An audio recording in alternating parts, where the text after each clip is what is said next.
Hey guys, welcome back to weekly updates. Weekly update एक series जिसके ऊपर we always try कि week के अंदर जो भी इंपॉर्टेंट न्यूज और इवेंट्स हो रही है उसके बारे में आपको अपडेटेड रखें, because we understand that life is busy and sometimes crypto market में इतनी सारी चीजें इतनी फास्ट पेस पे होती है कि बहुत सारी चीजें आप मिस कर जाए। इसी कारण से ये सीरीज हमने आज से 1-2 साल पहले स्टार्ट किया था and continuously we have been doing it. And अब अगर हम देखेंगे एक और साल जो है 2023 वो खत्म होने वाला है, तो लास्ट वीकली अपडेट जो है यहाँ पर आ रहा है। तो आज का जो वीकली अपडेट है उसमें भी बहुत सारी इंपॉर्टेंट न्यूज और इवेंट्स है, will be talking about this. But सबसे important, if you like these weekly updates don't forget to hit that like button and subscribe. तो वीकली अपडेट हम देखेंगे, लेकिन उससे पहले चार्ट्स पे चलते हैं और करंटली देखते हैं कि लास्ट हफ्ता 2023 का वहां पर बिटकॉइन के साथ करंटली क्या चल रहा है। तो इस वीक के अंदर बिटकॉइन की प्राइस ओपनिंग ऑलमोस्ट $43,000 के आसपास हुई एंड प्रीवियस जो बिटकॉइन अपडेट वीडियो था वहां पर भी टॉक्ड अबाउट कि कैसे बिटकॉइन की प्राइस पॉसिबली $40,400 का एरिया जो पहले भी काफ़ी बार यहाँ पर टेस्ट हुआ है, हो सकता है प्राइस पॉसिबली फिर से उसको टेस्ट करनी है। लेकिन मोर इंपॉर्टेंटली जब तक हम $40,400 के ऊपर हैं it is still fine. Important ये है कि अगर प्राइस जब नीचे आती है क्या हम ब्रेक डाउन करते हैं कि नहीं करते हैं। यहाँ पर प्रीवियसली अगर आप देखेंगे बिटकॉइन प्राइस ऑलमोस्ट $41,700 तक आई और फिर से प्राइस थोड़ा सा जंप भी करी ऑलमोस्ट 44 के आसपास, फिर से थोड़ा सा करेक्शन का लेवल आ रहा है।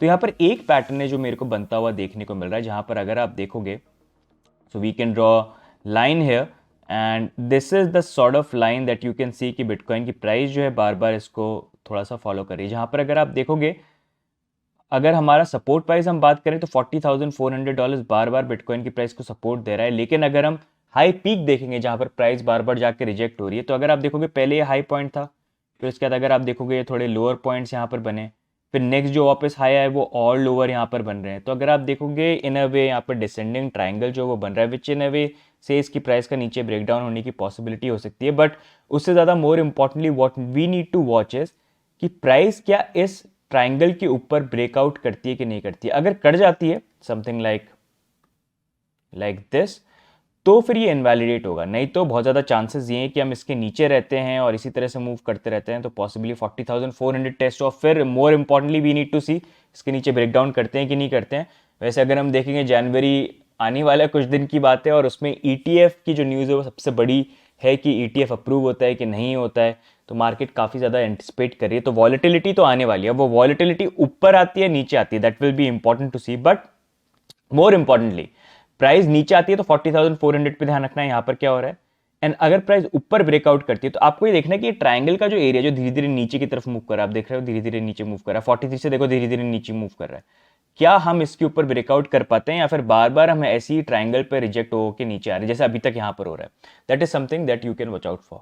अब ऐसे साल खत्म होने वाले तो फंडिंग रेट भी देख लेते हैं, फंडिंग रेट के साथ यहाँ पर चल क्या रहा है। तो फंडिंग रेट अभी भी बिटकॉइन के ऊपर ओवरऑल यहाँ पर बुलिश है, जो इन अ वे बोल सकता है कि यहाँ पर लोग एंटिसिपेट ये कर रहे हैं कि लॉन्ग ज्यादा प्रॉफिटेबल रहेंगे, लॉन्ग ज्यादा ओपन है, तो वहां पर प्राइस को नीचे गिराने का स्कोप जो है थोड़ा ज्यादा यहां पर बन जाता है। बट लेट्स वेट एंड सी। बाकी आपका एनालिसिस क्या बोलता है?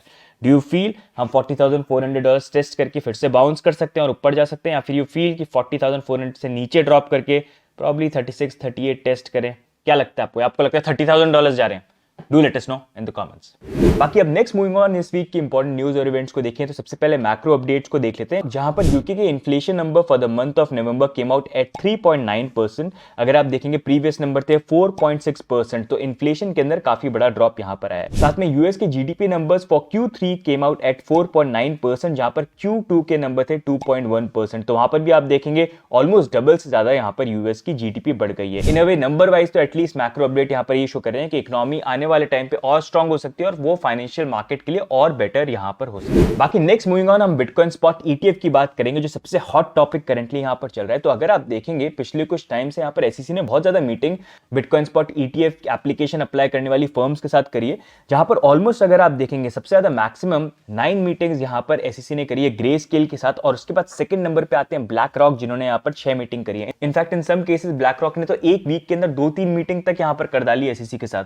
तो इससे एक इंडिकेशन मिल रहा है कि बहुत जल्दी यहाँ पर बिटकॉइन स्पॉट ETF जो अप्रूव होने की पॉसिबिलिटी हो सकती है। और यहाँ पर जो फर्म्स है वो भी बहुत एक्टिवली यहाँ पर SEC के साथ बात करी, जहाँ पर SEC अपनी कंसर्न बता रहे हैं और वो कंसर्न को देख के वो उसको एड्रेस करें और अपनी एप्लीकेशन को यहाँ पर अमेंड करें। लेकिन एक बहुत बड़ा चेंज जो यहाँ पर आया है, जहाँ पर रिसेंटली SEC का ये बोलना है कि जब बिटकॉइन स्पॉट ETF इशू होते हैं तो उसका क्रिएशन और रिडेम्पशन जो है वो कैश ओनली में यहाँ पर होना चाहिए। अगर आप देखेंगे यूजुअली स्पॉट ईटीएफ की बैकिंग होती है, in case of bitcoin spot ETF उसकी बैकिंग बिटकॉइन के साथ हो जाएगी, तो अगर रिडेम्पशन करना है तो उसका सेटलमेंट बिटकॉइन के अंदर यहाँ पर होना चाहिए, उसका मतलब होता है इन काइंड। लेकिन एसईसी यहाँ पर बोल रही है कि उसको कैश ओनली रखो, कि अगर बिटकॉइन स्पॉट ईटीएफ क्रिएट किया तो वहां पर ठीक है आपने पेमेंट उसको कैश के अंदर किया, और कल को जब आप उसको सेल करते हो रिडम्पशन करते हो तो बिटकॉइन में पेमेंट नहीं होना चाहिए, जितने ईटीएफ आपने बाय कर रखे हैं वो बिटकॉइन सेल होंगे और कैश के अंदर आपको पेमेंट होगा। तो उस चीज के लिए यहाँ पर एसईसी पुश कर रही है, जिसको लेके इन्फॉर्मेशन ये आ रही है। एसईसी ने यहाँ पर टाइम दिया 29 दिसंबर तक का, जहां पर जो फर्म्स है अपनी एप्लीकेशन को अपडेट कर सकती है, और उनका बोलना यहाँ पर यह है कि इन काइंड को हटा के सिर्फ कैश ओनली रखो, एंड हो सकता है प्रॉब्लम यहाँ पर जो कैश ओनली वाली फर्म्स रखेंगी उन्हीं का ईटीएफ जो है वो यहाँ पर अप्रूव हो सकता है। जहां पर करंटली आप देख सकते हैं आर्क इन्वेस्ट, जिनका 10 जनवरी के अराउंड यहाँ पर उनकी डेडलाइन जो है वो यहाँ पर ड्यू है, उन्होंने भी कैश ओनली को ऑप्ट कर लिया है। ब्लैक रॉक ने भी कैश ओनली को यहाँ पर ऑप्ट कर लिया है। लेकिन कुछ फर्म्स हैं जैसे ग्रे स्केल, वो अभी भी यहाँ पर इन काइंड और कैश दोनों जो ऑप्शन है वो यहाँ पर रखना चाहती है। लेकिन एनालिस्ट का ये बोलना है कि ऐसी से पुश करिए सिर्फ कैश ओनली रखो, अगर इन काइंड रखा तो अभी के लिए हो सकता है फर्स्ट वेव ऑफ अप्रूवल जो आता है एप्लीकेशन का वो शायद यहां पर वो अलाउ नहीं करे। व्हाट डू यू थिंक, क्या आपको लगता है कि 10 जनवरी से पहले बिटकॉइन स्पॉट ईटीएफ अप्रूव होगा, और आपको क्या लगता है पहले किसका अप्रूव होगा? क्या आपको लगता है आर्क इन्वेस्ट, ब्लैक रॉक, काफी सारे एक साथ होंगे, या आपको लगता है एक दो यहां पर आएंगे? Do let us know in the comments. बाकी नेक्स्ट मूविंग ऑन हम बात करते हैं हांगकांग की। तो हांगकांग ने भी यहाँ पर ये अनाउंस किया कि वो भी अब बिटकॉइन स्पॉट ईटीएफ की एप्लीकेशन जो है उसको यहाँ पर एक्सेप्ट करे, जहां पर दिया प्लानिंग कि इन फ्यूचर हांगकांग के अंदर भी बिटकॉइन स्पॉट ईटीएफ यहाँ पर आ जाए। एंड जैसा अगर आप देखेंगे पिछले कुछ टाइम से हम बोल रहे हैं कि यूएस का फाइनेंशियल मार्केट बहुत बड़ा है, they control 40% of the entire world's financial market. तो अगर बिटकॉइन के अंदर स्पॉट ईटीएफ आता है तो एक वो बहुत बड़ी चीज होगी और बहुत बड़े लेवल का एक्सेप्टेंस होगा for bitcoin as a asset class. साथ में अगर आप देखेंगे यूएस कोई भी चीज करता है तो बाकी कंट्रीज उसको फॉलो करती है, तो एक बार बिटकॉइन स्पॉट ईटीएफ अगर यूएस में अप्रूव हो गया तो बाकी कंट्रीज भी धीरे धीरे ये चीज करेंगे। वहीं पर आप देख सकते हैं अब हांगकांग भी इस तरह से मूव करे और बाकी कंट्रीज भी यहाँ पर करेंगी। लेकिन सबसे बड़ा क्वेश्चन ये, हमारा देश इंडिया वहां पर कब आएगा बिटकॉइन स्पॉट ईटीएफ? आज से 5 साल बाद, 10 साल बाद, या 25 साल बाद? क्या लगता है आपको? Do let us know in the comments. आप लोग रोना बंद कीजिए। बाकी नेक्स्ट मूविंग ऑन, यूएस के अंदर क्रिप्टो इंडस्ट्री लीडर्स जायंट्स जैसे अगर आप देखेंगे A16Z, arc invest, Brian Armstrong, यहाँ पर कॉइनबेस के फाउंडर यहाँ पर है, साथ में ब्लॉकचेन कैपिटल और ऐसी बहुत सारे प्रोमिनेंट प्लेयर्स जो हैं, they have all come together और उन्होंने यहाँ पर फंड्स रेज करे अराउंड $78 मिलियन के टुगेदर, जहां पर उनका प्लान ये है कि अभी 2024 के अंदर यूएस के अंदर इलेक्शंस आने वाले हैं। तो नेक्स्ट जो यहाँ पर प्रेसिडेंशियल कैंडिडेट है, तो यहाँ पर उस इलेक्शन के अंदर वो प्लान करने कि $78 मिलियन वो डोनेट करेंगे। लेकिन उनका प्लान ये है कि वो डोनेट ऐसे किसी कैंडिडेट को करना चाहते हैं जो इन अ वे क्रिप्टो को लेके कुछ पॉजिटिव चीजें यहाँ पर लेके आ सकते हैं, या फिर जिस भी पार्टी को यहाँ पर प्रॉब्ली वो बोलेंगे कि हम आपको डोनेट करते हैं, आप हमारा इतना सा देख लेना। मतलब इलेक्शंस तो इसे यही होता है ना कि आप सपोर्ट करो इलेक्शन में कैंडिडेट को, और जब वो इलेक्ट हो जाते हैं तो आपकी जो मांगे हैं वो उसको फुलफिल करने में यहाँ पर हेल्प करवाते हैं। हर देश में ऐसे ही चलता है। तो यूएस में भी क्रिप्टो इंडस्ट्री जो है they are coming together and they are planning कि वो यहाँ पर जो अभी रेगुलेशन को लेके चीजें नहीं आ रही हैं, इतना अगेंस्ट में चीजें हैं, वहां पर प्रॉब्ली ये डोनेशन करके they also get some favour and उस चीज को लेके रूल मेकिंग जो है वो कहीं ना कहीं यहाँ पर आ जाए। तो बड़ा मूव जो है यूएस के अंदर यहाँ पर हो रहा है। मतलब 2024 election will be important. I think it will be important to see कि इन दी एंड ये जो $78 मिलियन है ये किसके पास जाते हैं, किसको दिए जाते हैं? कौन सा लगता है आपको ऐसा प्रेसिडेंशियल कैंडिडेट है? क्या लगता है डोनाल्ड ट्रंप लगता है, बाइडेन लगता है, कौन लगता है, कोई और लगता है? व्हाट डू यू थिंक कौन होगा यहाँ पर जो आ सकता है? लेट्स वेट एंड सी। बाकी नेक्स्ट मूविंग ऑन इंडिया की बात करेंगे तो इंडिया के अंदर ईडी ने अरेस्ट यहाँ पर किया है सिम्पी भारद्वाज को in relation to gain bitcoin Ponzi scheme. अगर आपको नहीं पता है, gain bitcoin one of the biggest Ponzi scheme थी इंडिया के अंदर, जहां पर ये करोड़ों का स्कैम हुआ था। एंड इसके ऊपर ऑलरेडी हमने एक डिटेल वीडियो बना रखा है, तो उसको आप डेफिनेटली चेकआउट करना टू गेट एन आइडिया कि किस तरह से ये पॉन्जी स्कीम्स काम करती है, कैसे लोगों को ल्योर करती है। और इसी तरह के स्कैम आज की डेट में भी इंडिया के अंदर बहुत ज्यादा चलते हैं। तो अगर आप उस वीडियो को देखेंगे you will get an idea and how to identify. तो उसी केस को लेके अगर आप देखेंगे, गेन बिटकॉइन बहुत बड़ी पॉन्जी स्कीम थी जिसके अंदर मेन जो कल्प्रिट थे वो यहाँ पर थे Amit Bhardwaj. Now he is no more, but still यहाँ पर लोगों के जो करोड़ों रुपए थे वो अभी भी यहाँ पर गायब है। तो उसको लेके ईडी ने फाइनली यहाँ पर 17 दिसंबर 2023 को Simpi Bhardwaj also known as Simpi गौर उनको यहाँ पर अरेस्ट किया, जहां पर उनका ये बोलना था कि वो खुद यहाँ पर प्रमोट करती थी गेन बिटकॉइन को और काफी लोगों का इन्वेस्टमेंट उन्होंने यहाँ पर करवाया। तो they are saying in a way she was related. And यहाँ पर उन्होंने जब सर्च किया तो सर्च के अंदर मर्सिडीज, ऑडी Q3, तो ऐसे 3 कार जो है उन्होंने यहाँ पर कॉन्फिस्केट करी। साथ में अप्रॉक्सीमेटली 19 लाख की ज्वेलरी जो है वो यहाँ पर कॉन्फिस्केट करी है। अभी करंटली उनको कस्टडी के अंदर यहाँ पर रखा गया है। And let's see in the and ये जो केस जो है किस तरह से डेवलप होता है। लेकिन इन्वेस्टिगेशन चल रही है, सारी यहाँ पर चीजें हो रही है। लेकिन सबसे इंपॉर्टेंट चीज और सबसे बड़ा इंपॉर्टेंट क्वेश्चन अभी यहाँ पर यही है कि यहाँ पर जो लोगों के पैसे लूज हुए, जिन लोगों के करोड़ों पैसे यहाँ पर गए, वो पैसे कैसे रिकवर होकर कैसे लोगों को यहाँ पर मिलेंगे, वो एक बहुत बड़ा क्वेश्चन है जिसका आंसर अभी तक नहीं आया, प्रॉब्ली आने वाले टाइम पे कुछ ना कुछ सोल्यूशन जो है यहाँ पर आए। बाकी नेक्स्ट मूविंग ऑन हम यहाँ पर बात करेंगे डिसेंट्रलाइज्ड एक्सचेंज DYDX, जिन्होंने रिसेंटली लॉन्च किया वर्जन 4 को। क्रिप्टो इंडिया एजुकेशन पार्टनर है यहाँ पर DYDX फाउंडेशन के साथ। एंड अगर आप देखेंगे DYDX का जो वर्जन 4 लॉन्च हुआ है, जो एक बहुत बड़ा उनके लिए माइलस्टोन है, इसको लेके हमने ऑलरेडी एक वीडियो बना रखा है जहां पर अगर आप करेंटली DYDX के टोकन इथेरियम के ऊपर होल्ड करते हैं तो कैसे उसको ब्रिज करके आप यहाँ पर DYDX की चेन के ऊपर लेके आ सकते हैं और फिर आप उसको यूज कर सकते हैं DYDX के इस नए इकोसिस्टम के अंदर। तो उसी को लेके अगर आप देखेंगे DYDX की जो ट्रेडिंग है वर्जन 4 के ऊपर, वो यहाँ पर लाइव हो चुकी है। एंड करेंटली यहाँ पर DYDX वर्जन 4 के ऊपर टोटल ट्रेडिंग वॉल्यूम है $5.39 बिलियन का। साथ में यहाँ पर टोटल ट्रेडिंग फीस जो जनरेट हुई है वो है अराउंड $949,000। तो काफी ज्यादा प्लेटफॉर्म जो है उसको यूजर्स यहाँ पर यूज कर रहे हैं।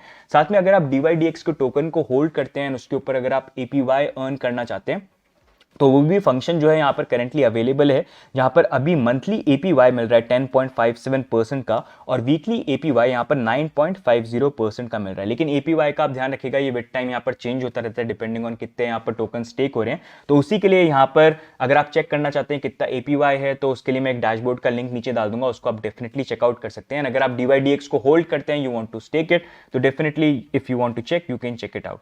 साथ में अगर आप देखेंगे DYDX वर्जन 4 के ऊपर भी काफी ट्रेडिंग इंसेंटिव जो लोगों को मिल रहे हैं, यहाँ पर around 20 million trading incentives currently यहाँ पर मिल रहे हैं, जहाँ पर एक कम्युनिटी ने मिलकर डैशबोर्ड बनाया कि कौन कितना ट्रेड कर रहा है, कितना वॉल्यूम यहाँ पर जनरेट हुआ है, क्योंकि ओपन है ब्लॉकचेन के ऊपर, एवरीथिंग कैन बी सीन। तो यहाँ पर अगर आप देखेंगे करेंटली 20 मिलियन के ट्रेडिंग इंसेंटिव्स मिल गए हैं। तो आप भी अगर आप चाहें तो DYDX वर्जन 4 के ऊपर अगर आप ट्रेड करते हैं तो you can also earn amount based on कितना आपका ट्रेडिंग वॉल्यूम आप जनरेट कर रहे हो। तो उसके लिए अगर आप देखेंगे लास्ट वीडियो के अंदर भी हमने अपडेट किया था कि कैसे ट्रेडिंग इंसेंटिव वो यहाँ पर प्लान करके लोगों को देने के लिए चीज़ों को यहाँ पर इंट्रोड्यूस कर रहे हैं। तो इसलिए हमारे जो प्रीवियस वीडियो है उसको आप डेफिनेटली एक बार चेकआउट करना to see how to bridge. And probably आने वाले टाइम पे वील मेक मोर वीडियोस कि कैसे और DYDX के वर्जन 4 को आप यूज कर सकते हैं और मैक्सिमम बेनिफिट जो है डिसेंट्रलाइज्ड एक्सचेंज का आप किस तरह से यहां पर पा सकते हैं। तो अगर आपने प्रीवियस वीडियो नहीं देखे DYDX के तो definitely check it out and we would like to thank DYDX again for supporting the channel. बाकी नेक्स्ट मूविंग ऑन, यूएस के अंदर फाइनलाइज हो गया full feature of Silk Road bitcoin. अगर आप देखेंगे रॉस उल्ब्रिज जो यहाँ पर फाउंडर थे एक तरह से सिल्क रोड के, जो एक डार्क मार्केट प्लेस था जिसके ऊपर लोग ड्रग्स और सारी चीजों को बाय करते थे, तो उनको फाइनली यहाँ पर अरेस्ट किया था एंड वहां पर 69,370 बिटकॉइन जो है वो यहाँ पर उन्होंने सीज किए थे। तो उसी को लेकर फाइनल डिसीजन जो है यहाँ पर आ गया, जिसको लेके पॉसिबली आने वाले टाइम पे यहाँ पर डिपार्टमेंट ऑफ जस्टिस जो है इन बिटकॉइन को मार्केट के अंदर सेल कर सकती है। एंड पॉसिबली यहाँ पर जब भी ऐसे जो बिटकॉइन है वो सेल होते हैं, जैसे लास्ट टाइम जब यहाँ पर बिटकॉइन सेल किए थे उन्होंने, तो टिम ड्रेपर ने यहाँ पर बाय कर लिया था। उस टाइम पे आई थिंक $300-400 का उन्होंने कुछ बाय किया था या ऐसा कुछ था। तो वैसे यहाँ पर अब ये जो बिटकॉइन है वो भी यहाँ पर सेल कर सकते हैं। प्रॉब्ली ये स्पॉट मार्केट या कहीं ऐसी जगह पे तो सेल नहीं होंगे, प्रॉब्ली हो सकता है कॉइनबेस को सेल हो जाए और वो भी ऑर्डर बुक्स के बाहर सेटलमेंट हो सकता है, क्योंकि आज के डेट में ब्लैक रॉक और बहुत सारे ETF भी आ गए जिनको बिटकॉइन यहाँ पर चाहिए। तो उसको लेके काफी लोगों का बोलना है कि इंपैक्ट आ सकता है कि जिस तरह से मार्केट यहाँ पर अब एक्सटेंड हो चुका है, इन बिटकॉइन का इतना कुछ इंपैक्ट होना नहीं चाहिए, क्योंकि इनको कंज्यूम करने के लिए बहुत सारी फर्म है जो प्रॉब्ली इनको चीपर रेट के अंदर बाय करना पसंद करेंगे या डिस्काउंटेड रेट पे। जैसे अगर आप देखेंगे टिम ड्रेपर ने पहले यहाँ पर कुछ सिल्क रोड के जो बिटकॉइन थे उनको यहाँ पर बाय किया था। बाकी नेक्स्ट मूविंग ऑन हम बात करेंगे चाइना की। तो चाइना की सेंट्रल गवर्नमेंट ने यहाँ पर स्टेट किया कि वो फॉर्मुलेट करें एक strategic document regarding the development of web 3.0 in the country, जहां पर NFT, DApps, cross chain transfers, privacy computing, smart contract, other financial field, मतलब वेब 3 को लेके जो भी लेके टेक्नोलॉजिकल डेवलपमेंट हो सकते हैं उसको प्रमोट करने के लिए आगे किस तरह से बढ़ना है, क्या चीजें होनी है, तो उस चीज को लेके वो यहाँ पर फॉर्मुलेट कर रहे हैं।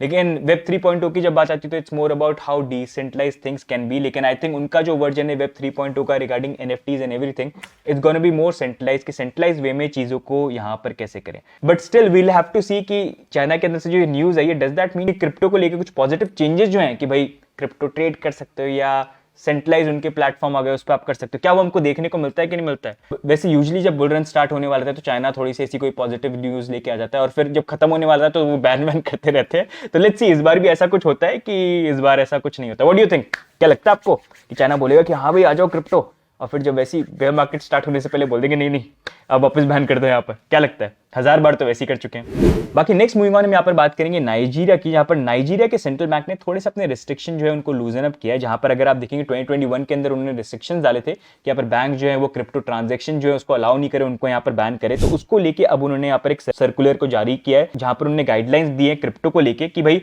अच्छे यहाँ पर केवाईसी होनी चाहिए और proper anti money laundering checks जो वो यहाँ पर होनी चाहिए और उसके बाद जो ट्रांजेक्शन्स हैं वो यहाँ पर अलाउ कर सकते हैं। साथ में यहाँ पर सर्कुलर जो है उसने यहाँ पर बैंकिंग बैन जो था यहाँ पर क्रिप्टो कंपनीज के ऊपर या फिर क्रिप्टो एक्सचेंजेस के ऊपर उसको भी यहाँ पर लिफ्ट किया। तो इनमें आप देखोगे हर कंट्री की शुरुआत बैन के साथ ही होती है, लेकिन इन दी एंड वो सोल्यूशन नहीं होता है, they have to remove it. And G20 nation के भी जो रूल्स वगैरह आ गए आई थिंक उनके साथ ही वो अलाइन करने की कोशिश कर रहे हैं कि लाइसेंसेस वगैरह यहाँ पर जो है लेने पड़ेंगे। मतलब you can't stop bitcoin, you have to give in at some point. बाकी नेक्स्ट मूविंग ऑन हम बात करते हैं वर्ल्ड कॉइन की। वर्ल्ड कॉइन अगर आपको नहीं पता है तो इसको लेके हमने ऑलरेडी एक वीडियो बना रखा है detail, do check it out. अब अगर आप देखेंगे वर्ल्ड कॉइन रिसेंटली काफी स्क्रूटिनी के अंदर आ रहा था जहां पर वो ऑफ वेरिफिकेशन कर रहे थे अलग अलग कंट्री में, जहां पर इंडिया, ब्राजील, फ्रांस, इन तीनों कंट्री के अंदर गवर्नमेंट ने अपने कंसर्न जो है वो भी फाइनली यहाँ पर रेज करे थे आफ्टर इट वॉज नोटेड कि भाई यहाँ पर ऑफ वेरिफिकेशन ऐसे जगह जगह हो रहे हैं, मेट्रो पे जाओ वहां पर हो रहा है, हर जगह यहाँ पर हो रहा है। In fact we also made lot of awareness video to say कि कैसे ये चीजें यहाँ पर हो रही है खुलेआम। एंड फाइनली अगर आप देखेंगे उसको लेके यहाँ पर वर्ल्ड कॉइन ने अब डिसकंटिन्यू कर दिया अपना और verification in India, Brazil and France. And ये करने का उनका रीजन ये क्योंकि गवर्नमेंट की तरफ से भी क्वेश्चन यहाँ पर आए थे कि कैसे आप किसी तरह से हमारे सिटीजन्स का ऑफ वेरिफिकेशन कर सकते हो, उनका डेटा से स्टोर कर सकते हो। कि इंडिया के अंदर भी लॉ है कि अगर आप डेटा यहाँ पर लोगों का ले रहे हो सिटीजन का तो डेटा इंडिया में ही रहना चाहिए और आपको रजिस्टर वगैरह सारी चीजें करनी पड़ती है। लेकिन वर्ल्ड कॉइन जो था यहाँ पर उनका कॉन्सेप्ट एक वर्ल्ड आईडी बनाना, जहां पर वो वेरिफिकेशन करके लोगों को कुछ वर्ल्ड कॉइन अपने यहाँ पर दे रहे थे। वहां पर बहुत सारा डेटा वो लोग यहाँ पर ले रहे थे लेकिन कोई लाइसेंसेस वगैरह नहीं थे। वही जब चीज सामने निकल के आई गवर्नमेंट के सामने तो उन्होंने बोलना चालू कर दिया भाई ऐसे कैसे कर सकते हो, तुम ऑथराइज नहीं हो, ऐसे आके कुछ भी कर लोगे तुम अपने वर्ल्ड कॉइन नाम की ये टोकन जो लोगों को देखे। तो इसी को लेके अब उन्होंने ये स्टेप यहाँ पर लिया and we'll have to see next कि क्या वो यहाँ पर गवर्नमेंट से लाइसेंसेस वगैरह लेते हैं जो यहाँ पर रिक्वायर्ड हैं एंड उसके बाद आगे प्रोसीड करते हैं अपने वर्ल्ड आईडी के साथ या क्या होता है। तो it's going to be very important क्योंकि वर्ल्ड कॉइन का पूरा कॉन्सेप्ट एक वर्ल्ड आईडी के अराउंड है जहां पर हर एक ह्यूमन की वेरिफिकेशन यहाँ पर होनी चाहिए, लेकिन without licences you can do it in any country. And वही प्रॉब्लम जो अभी करंटली यहाँ पर फेस करें। तो let's see what happens with them and उनके कॉइन के साथ भी आगे फ्यूचर में क्या होता है। बाकी आप में से कितने लोग हैं जिन्होंने वर्ल्ड कॉइन का वो जो ऑर्ब है उस पर जाकर अपना वेरिफिकेशन कराया, कमेंट्स में डाल दो। आई नो बहुत सारे लोग हैं। एंड वर्ल्ड कॉइन वाला वीडियो जो है उसको भी चेकआउट कर लेना टू गेट एन आइडिया क्या है, क्या चीज है, क्या कंसर्न हो सकते हैं, क्या पॉजिटिव हो सकते हैं। तो गाइस जो कि इस बार की वीकली अपडेट। अब नेक्स्ट हम देखते हैं इस वीक के टॉप गेनर्स और टॉप लूजर्स।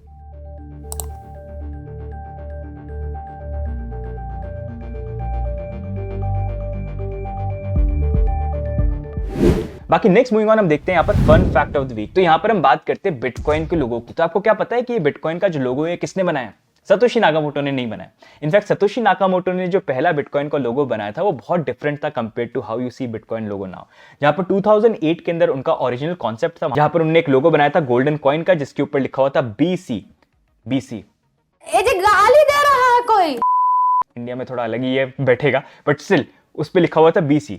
उसके बाद फरवरी 2010 को उन सतोशी नाकामोटो ने उसको और फर्दर मॉडिफाई किया जहां पर उन्होंने BC में से C को हटा दिया और B बना के उसके ऊपर जैसे डॉलर के ऊपर से टिक है, लाइंस है, वैसी लाइन जो है उन्होंने यहां पर बना दी। और उसके बाद बिटकॉइन लोगों का फर्दर अपडेट आया नवंबर 2010 को, जहां पर बिटकॉइन फोरम के ऊपर एक यूजर थे बिटबॉय में यूट्यूबर की बात नहीं कर रहा हूं जो लोगों को बहुत स्कैम करता है उसकी बात नहीं कर रहा हूं, दिस इज समवन एल्स। तो यहां पर उन्होंने इस लोगो को फर्दर और मॉडिफाई किया जहां पर मास्टर कार्ड से इंस्पिरेशन लेके उन्होंने बिटकॉइन का जो लोगो है उसको हल्का सा टिल्ट कर दिया, टेक्स्ट जो है उसको व्हाइट कर दिया और बैकग्राउंड जो है उसको ऑरेंज कर दिया। और उसके बाद जो फाइनली हमको अभी करंटली जो बिटकॉइन का लोगो देखने को मिलता है वो उसके बाद से तो यहाँ पर चेंज नहीं हुआ है। तो ये बिटकॉइन के लोगो की जो यहाँ पर हिस्ट्री है। तो कौन सा वाला लोगो आपको ज्यादा पसंद था? सतोशी नाकामोटो ने जो ओरिजिनल बनाया था BC वाला या अभी करंटली वाला? कौन सा तीनों में से कौन सा लोगो है which you like? Do let us know in the comments. तो guys ये हो गया इस बार की weekly update. If you do like this weekly update, do like, do subscribe। वैसे भी साल का आखिरी वीकली अपडेट है तो guys पूरे साल वीकली अपडेट जो आपके लिए रेगुलर यहाँ पर लेके आया, बहुत मेहनत लगती है। तो उसी बात पे लाइक सब्सक्राइब भी कर दो, कमेंट भी कर दो, थोड़ी सी तारीफ भी कर दो वीकली अपडेट की, यार खुशी हो जाएगी इसी बहाने, हैप्पी कर दो थोड़ा सा। तो यही हो गया गाइस इस बार के वीकली अपडेट्स एंड 2024 आने वाला है। Exciting times. जितना भी 2023 में दुख दर्द है कोई बात नहीं, अब 2024 का अच्छा टाइम आने वाला है। तो लास्ट वीकली अपडेट है गाइस 2024 के और धमाकेदार वीकली अपडेट और बहुत सारी धमाकेदार चीजें जो हैं आपके लिए लेके आएंगे।